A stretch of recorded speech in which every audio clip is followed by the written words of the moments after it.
Hello everybody, नमस्कार। उम्मीद है आप सब अच्छे होंगे, मज़े में होंगे, खुश होंगे।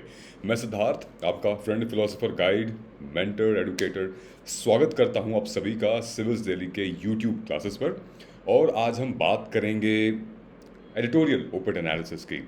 दोस्तों, मुझे पता है काफ़ी दिनों से ओपेड एडिटोरियल एनालिसिस नहीं कंडक्ट हुआ है और आप मुझे देख भी रहे होंगे। बहुत सारे टॉपर स्टॉक हो रहे हैं, बहुत सारे हम टॉपर स्टॉक विद सिड जो हमारा एक नया इनिशिएटिव है, उसमें मैं बहुत ज़्यादा इन्वॉल्व हूँ। सो इस वजह से unfortunately I could not maintain the op-ed editorial analysis which I deeply regret for such inconvenience caused. लेकिन करंट अफेयर्स की जो सीरीज़ है उसको हमने बरकरार रखा है, राइट? मतलब जो आद्या मैम कंडक्ट करा रही हैं क्लास, वो ऑलरेडी बरकरार है। बेसिक करंट अफेयर्स आपको पता चल रहे हैं। साइमल्टेनियसली हम क्या करेंगे, हम आगे डिस्कशन करेंगे आज के एडिटोरियल, ठीक है? थोड़ा सा अच्छा एडिटोरियल है, हालांकि एडिटोरियल रोज़ मज़ेदार होता है, लेकिन आई थॉट कि यार आज करते हैं, मतलब मैं नहीं रह पाता एडिटोरियल के बिना, ठीक है? सो सिविल्स दिल्ली की ऑफलाइन क्लासेस शुरू हो गई हैं दोस्तों, जैसा कि हम सब ने बताया है, कमिट किया है, और आप आ सकते हैं। ऑफलाइन बैच चालू हो गया है, क्लासेस आज से शुरू हुई हैं, ठीक है? आपको वीडियो भी हम जल्द ही शेयर करेंगे ऑफलाइन बैच की। और फॉर रजिस्ट्रेशन आप नीचे दिए गए लिंक पे आप प्लीज़ क्लिक करें और अपनी इंक्वायरी, अपनी डिटेल्स, ईमेल आईडी वगैरह आप फिल करिए अभी के अभी, राइट? और 1-to-1 मेंटरशिप कॉल के लिए भी आप इंक्वायरी में फिल कर सकते हैं कि इनका इनफैक्ट आने से पहले अगर आपको कॉल पे बात करनी है, जो भी आपके चैलेंजेस होंगे डिस्कस करनी है, तो आप 1-to-1 कॉल भी हम कर सकते हैं, डिस्कशन कर सकते हैं।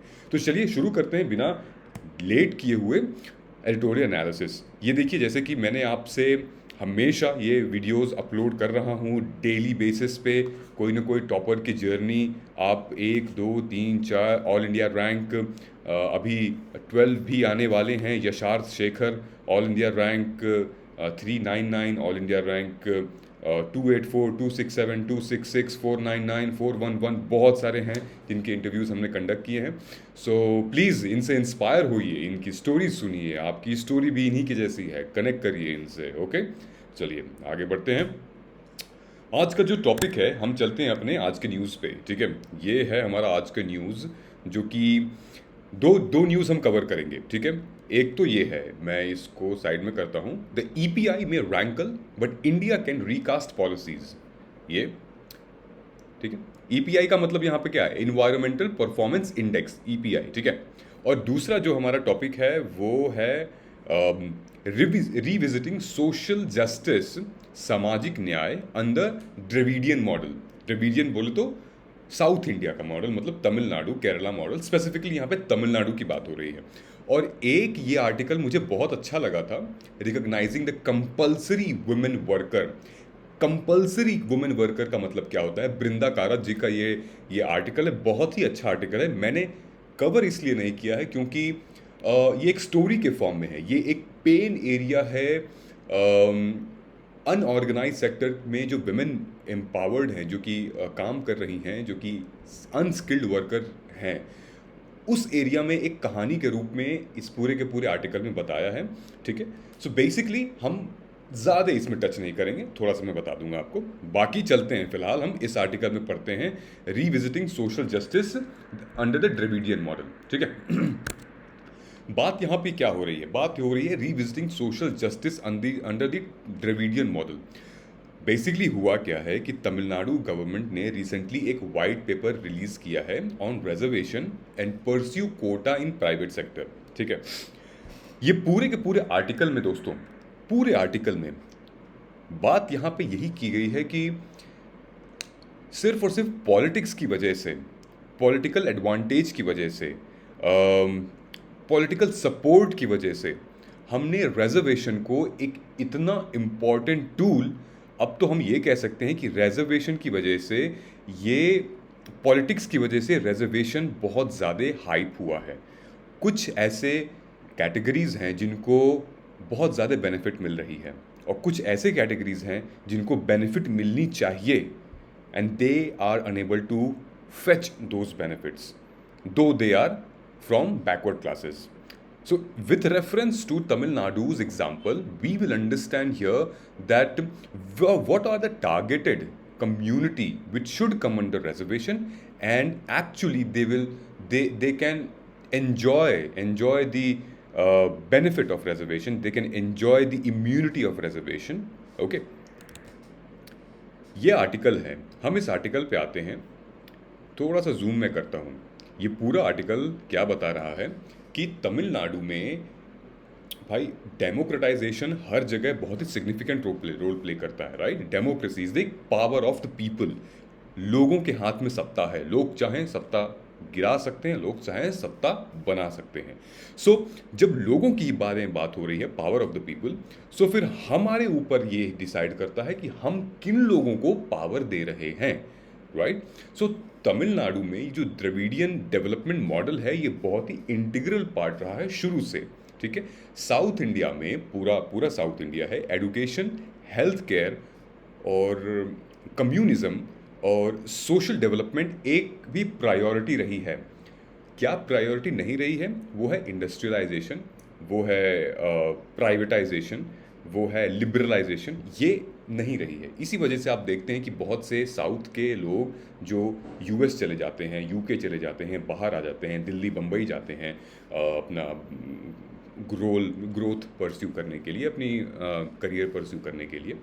अब चेंजेस हो रहे हैं धीरे धीरे। So basically even though the Dravidian social justice model was able to democratize the public sphere by opening the space in education and employment, एक ज़रूरत है, there is a need to revisit the aspect of social justice.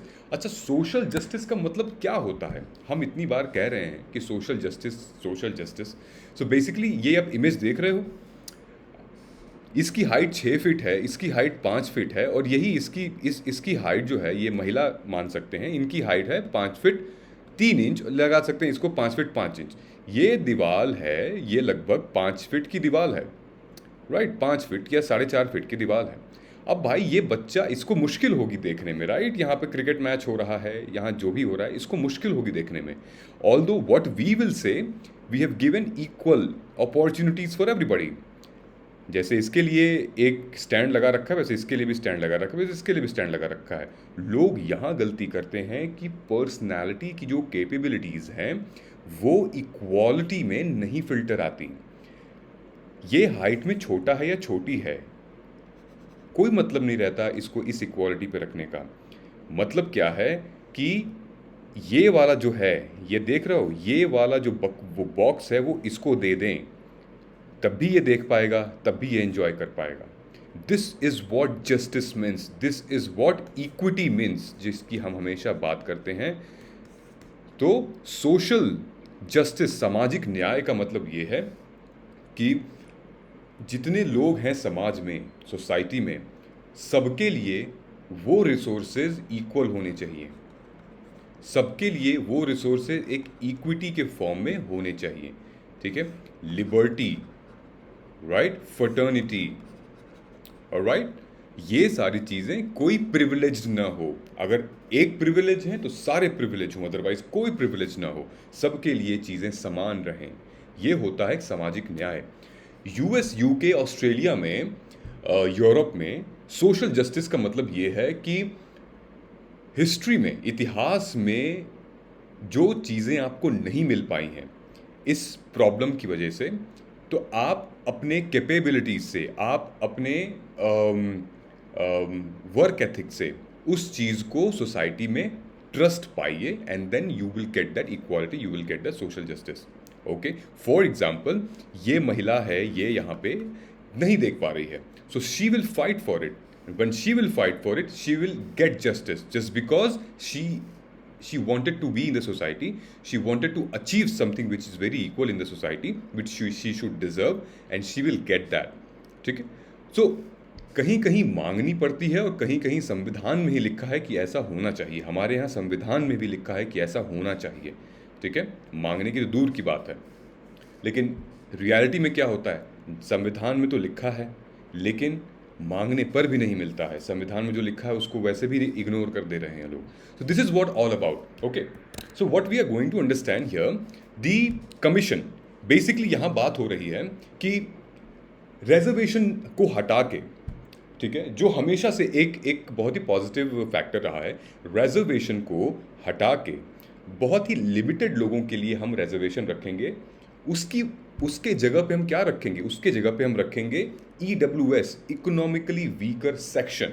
So first commission जो report आई थी, backward class commission, जो कि सबसे पहले head किया था एन संथानाथन ने, जो कि चीफ मिनिस्टर हुआ करते थे एम करुणानिधि। 1970 में चीफ मिनिस्टर ने इस कमेटी को अपॉइंट किया, जिन्होंने रिजर्वेशन के कुछ बेनिफिट्स बताए बैकवर्ड क्लास कम्युनिटीज़ के, मतलब ओबीसीज।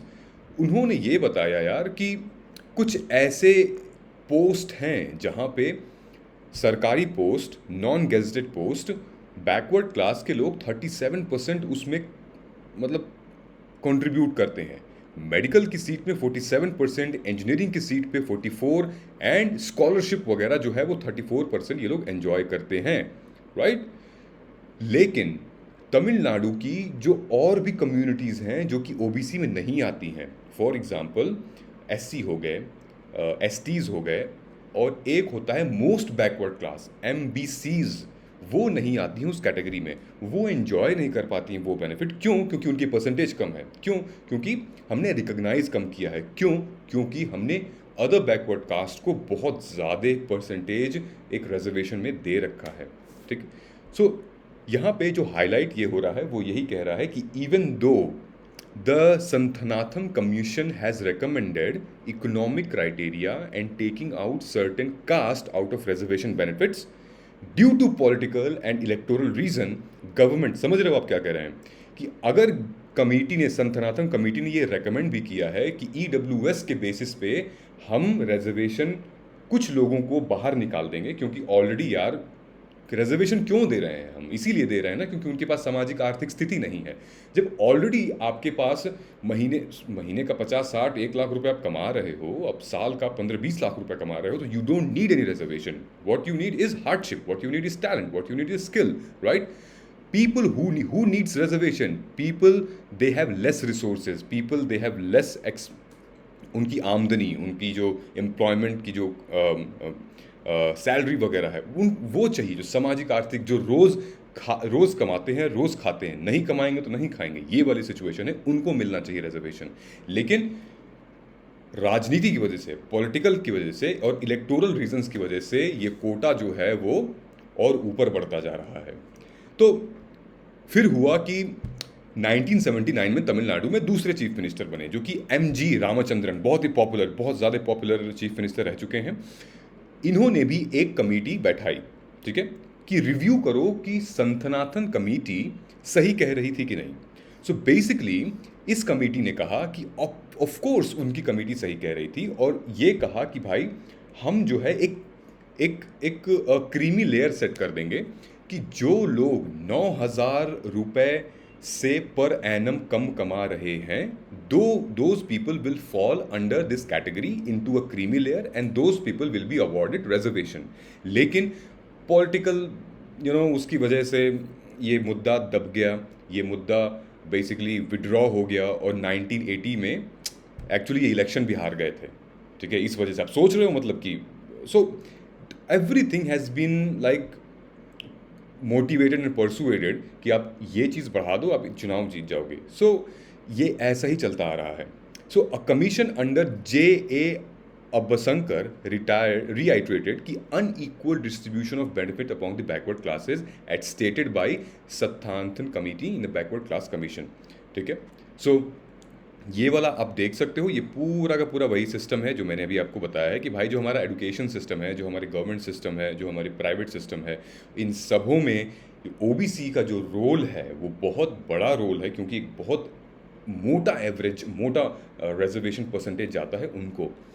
बहुत से ऐसे कास्ट कम्युनिटीज़ जो पीछे छूट जाते हैं, ठीक है। फॉर एग्जांपल जैसे कि हम ये बात करते हैं कि 1989 में डीएमके गवर्नमेंट ने 50% OBC reservation into 30% backward classes and 20% most backward classes, और उस 20% मोस्ट बैकवर्ड क्लासेस में आते हैं denotified communities as well, due to जो एजिटेशन लेड किया गया था पीएम कच्ची एक सोशल रिफॉर्मर रहे हैं, उन्होंने ये वनियार कास्ट कम्युनिटी से रहे हैं, उन्होंने ये भाई जंग छेड़ दी थी कि भाई ऐसे कैसे हो सकता है, हम मोस्ट बैकवर्ड क्लासेस हैं, आप ओबीसी को इतना दे रहे हैं, हम क्यों पीछे रहें। Right.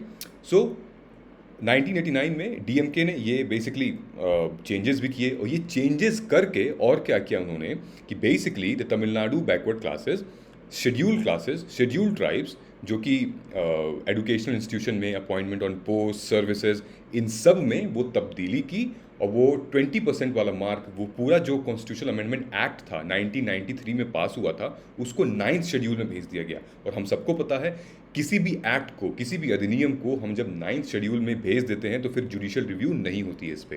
Alright, got it, right. क्योंकि ये लैंड रिफॉर्म वाला मुद्दा था, ये नेहरू जी का बनाया हुआ था, ठीक है। दूसरी चीज़, अब हम आते हैं कि न्यू लिबरल स्टेट और सोशल जस्टिस। तो basically new liberal phase after 1990s has expanded the scope of private sector in key sector of Tamil Nadu economy and social sector.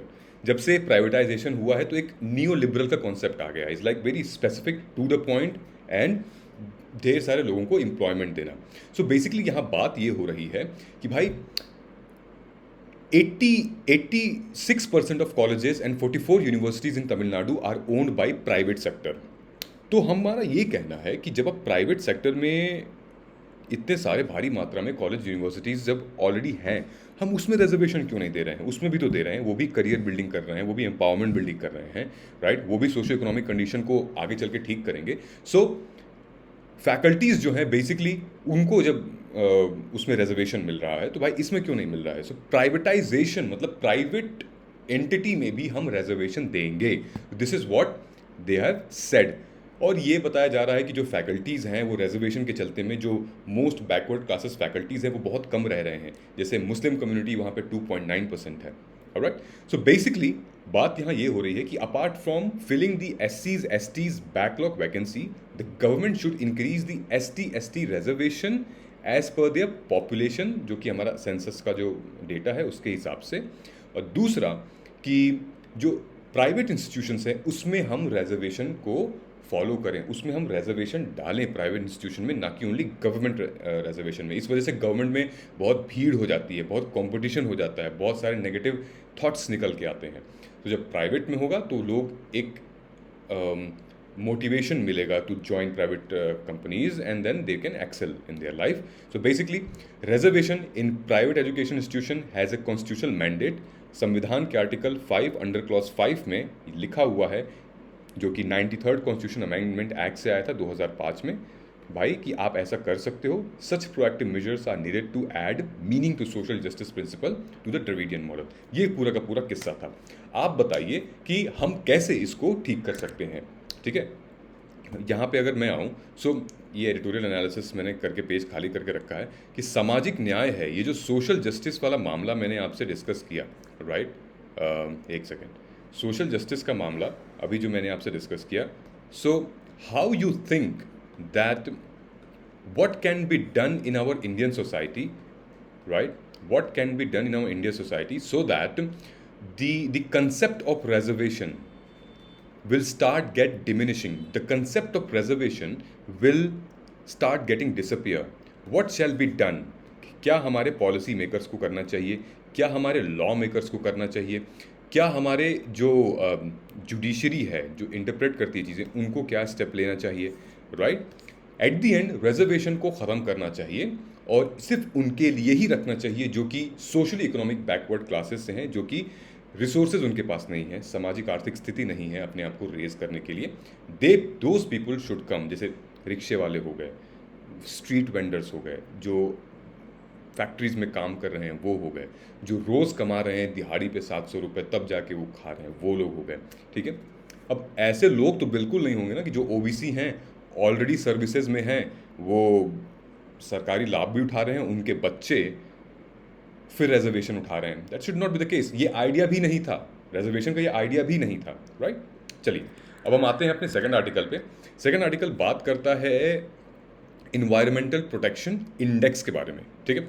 So basically ये जो रैंकल है ना, द ईपीआई में rankle but India can recast policies. Rankle की बात यहाँ पे ये हो रही है कि ये एक पेन एरिया है, ये एक दर्द है ईपीआई का जो इंडेक्स है इंडिया के लिए, और इंडिया क्या कर सकती है, रिकास्ट कर सकती है पॉलिसीज़। क्योंकि अभी रिसेंटली जो असेसमेंट आई है, जो पैरामीटर्स ईपीआई के हैं, उनकी जो असेसमेंट आई है उससे इंडिया सेटिस्फाइड नहीं है। इंडिया ने कहा है कि we are not satisfied by the way, by the parameters you guys are judging us, we are far more better than what this parameter has been telling us. ठीक है, so basically environmental protection index ने क्या किया है कि placing India last among all 180 assessed countries that has naturally touched the raw nerve. लगभग 180 countries का data उठाया था और इंडिया को सबसे आखिरी में रखा है। सो इंडिया डिनाई करता है और एक शुरू से फ्रेश जांच के बारे में बात करता है। सो आखिर बात क्या हुई थी? रिसेंटली अभी क्या हुआ था कि येल और कोलंबिया यूनिवर्सिटी ने इस क्लाइमेट चेंज मिटिगेशन को असेस किया। ठीक है, and this has become controversial for prioritising, किसके बारे में हो रहा था ये, green house gases from countries while reducing the emphasis on the stock of carbon dioxide from industrial countries। ठीक है, greenhouse gases plus reducing the stock of carbon dioxide emitting from the industries of all the countries। ये दो main मुख्य जो reason थे उस पर ये इंडेक्स बन रहा था, right. So if countries were assigned a penalty, इसमें ये कहा है कि अगर कंट्रीज़ को पेनल्टी दिया जाए कि भाई आप जितना ज़्यादा CO2 एमिट करोगे आपको उतना ज़्यादा पेनल्टी होगी, आप जितना ज़्यादा क्लाइमेट को आप ख़राब करोगे उतना ज़्यादा आपको पेनल्टी दी जाएगी, तो इंडिया शायद उसमें अच्छा परफॉर्म करता। ठीक है, अच्छा in the sense that India has been doing, India has that power capacity, भाई वो सस्टेन कर लेता है इस मामले में। ठीक है, तो ये पूरा बात की गई है इसमें।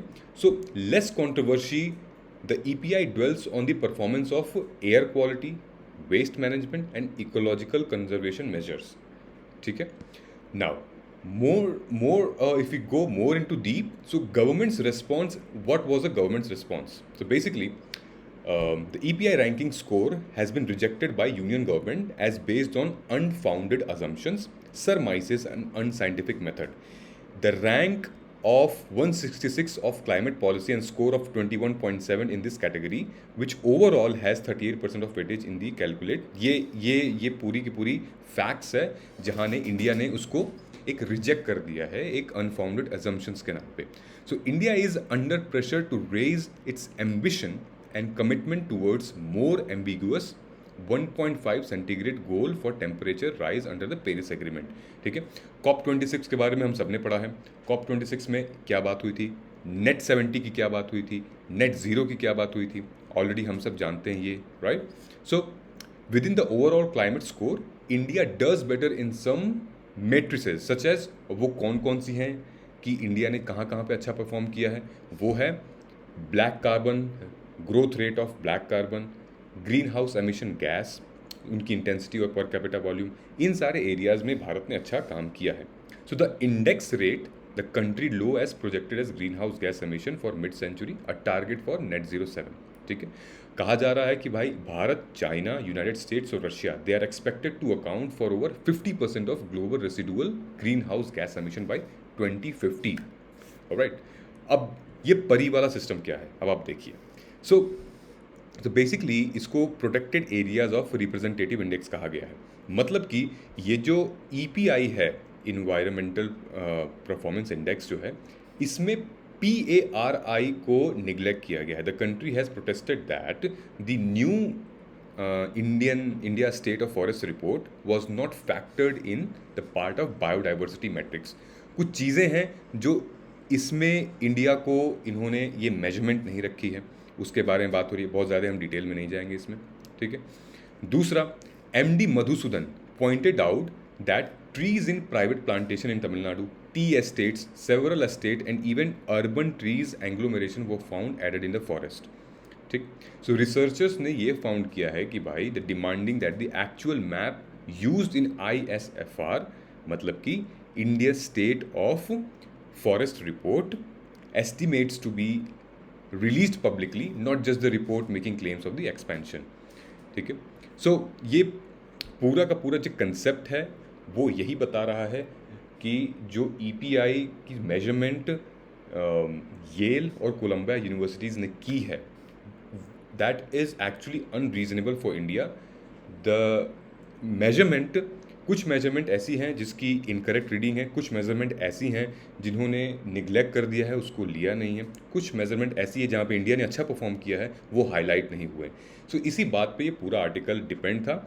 आप वीडियो पॉज करके इसको पूरा पढ़ भी सकते हैं, समझ भी सकते हैं। इनफैक्ट कुछ एडिशनल इन्फॉर्मेशन यहाँ पे मैंने ग्रीन से जो हाईलाइट किया है वो ये है कि the national case would be stronger if policies on luxury urban emission are aimed at helping poorer Indians। ठीक है, जैसे ट्रांसपोर्ट के बारे में बात होगी, बहुत ज़्यादा ट्रांसपोर्ट हो गया, इलेक्ट्रिक व्हीकल्स के बारे में बात हो गई, फ्यूल एमिशन, इंडस्ट्रियलाइजेशन, और जितने सारे फैक्ट्रीज़ हैं उनके एमिशंस अगर कम हो तो अच्छा रैंकिंग हमारी आ सकती है। अभी भी ट्रांसपोर्ट वगैरह की वजह से दिल्ली में आपने देखा कि अरविंद केजरीवाल ने रिसेंटली इतने सारे इलेक्ट्रिक बसेस स्टार्ट करवाए हैं दिल्ली में, राइट। सो ये ऐसे इनिशिएटिव्स जो हैं वो हमें हेल्प कर सकती है हमारी net zero emission bye 2020 reduce करने में, ठीक। दूसरा, आप यहाँ पे लास्ट में मैंने हाईलाइट किया है कि what India needs to adopt is a rigorous dashboard approach to indicators accessing high weight to the environment modelled with the proposal made by किसके द्वारा, Amartya Sen, Joseph Stiglitz and then Jean Paul Fitoshi in their exploration of development beyond GDP. So these are some area which needs development beyond GDP. This generate good data identifying real beneficiaries of policies and avoid serious environmental deficits and ensure intergenerational equity, IGE, intergenerational equity, all right. So ताकि हम जो natural resources है उसको हम सही तरीके से use करें और जो भी पोल्यूशन है उसको हम कर्व करें। तो this is how the ranking should go on. And ये जो डिस्टॉर्टेड रैंकिंग हुई है कई सारे फैक्टर्स को मिला के, वो शायद नहीं होनी चाहिए। सो इंडिया का अभी भी स्टैंड है कि we are doing better, we will do better and we will achieve net zero emission by 2070 by analysing these things, ठीक है।